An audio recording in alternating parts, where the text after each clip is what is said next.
Tanpa pikir panjang, Abu Nawas memutuskan untuk menjual keledai kesayangannya. Keledai itu merupakan kendaraan Abu Nawas satu-satunya. Sebenarnya dia tidak tega untuk menjualnya, tetapi keluarga Abu Nawas amat membutuhkan uang, dan istrinya setuju.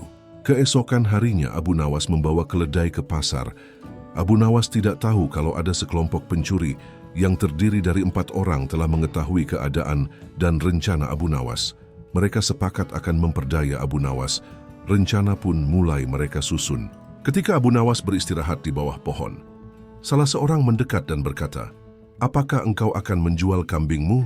Tentu saja Abu Nawas terperanjat mendengar pertanyaan yang begitu tiba-tiba. "Ini bukan kambing," kata Abu Nawas.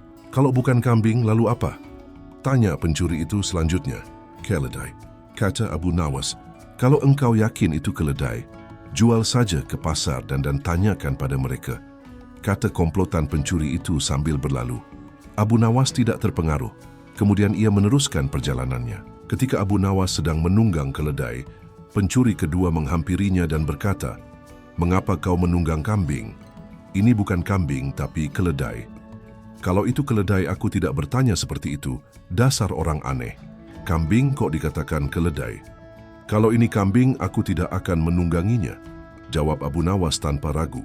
"Kalau engkau tidak percaya, pergilah ke pasar dan tanyakan pada orang-orang di sana," kata pencuri kedua sambil berlalu. Abu Nawas belum terpengaruh dan ia tetap berjalan menuju pasar. Pencuri ketiga datang menghampiri Abu Nawas. "Hai Abu Nawas, akan kau bawa kemana kambing itu?" Kali ini Abu Nawas tidak segera menjawab. Dia mulai ragu. Sudah 3 orang mengatakan kalau hewan yang dibawanya adalah kambing. Pencuri ketiga tidak menyia-nyiakan kesempatan. Makin merecoki otak Abu Nawas. "Sudahlah, biarpun kau bersikeras hewan itu adalah keledai, nyatanya itu adalah kambing." Abu Nawas berhenti sejenak untuk beristirahat di bawah pohon. Pencuri keempat melaksanakan strategi busuknya.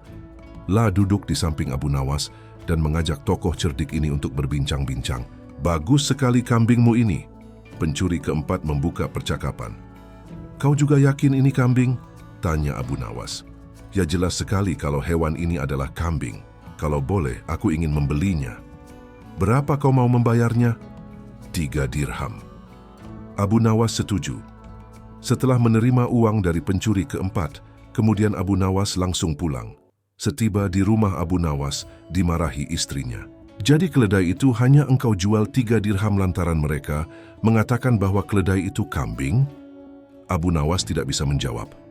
Hanya mendengarkan ocehan istrinya dengan setia sambil menahan rasa dongkol. Kini ia baru menyadari kalau sudah diperdayai oleh komplotan pencuri yang menggoyahkan akal sehatnya. Abu Nawas merencanakan sesuatu. Dia pergi ke hutan mencari sebatang kayu untuk dijadikan sebuah tongkat yang nantinya bisa menghasilkan uang. Rencana Abu Nawas ternyata berjalan lancar.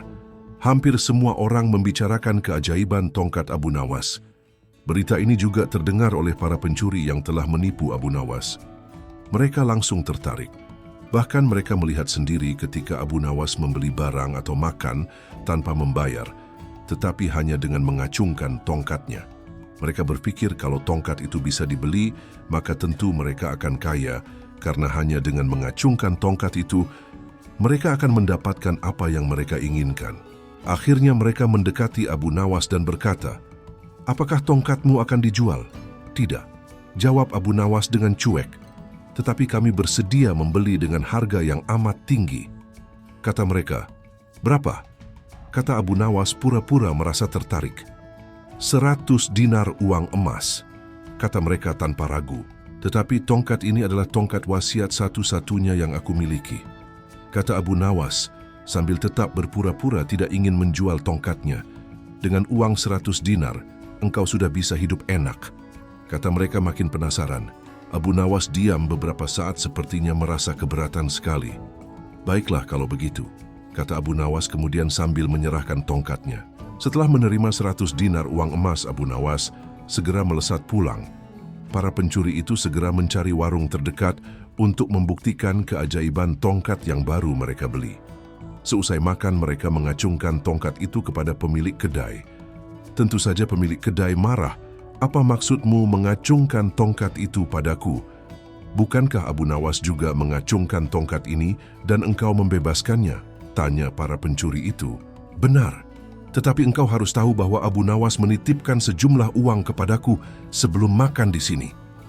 Gila, ternyata kita tidak mendapat keuntungan sama sekali menipu Abu Nawas.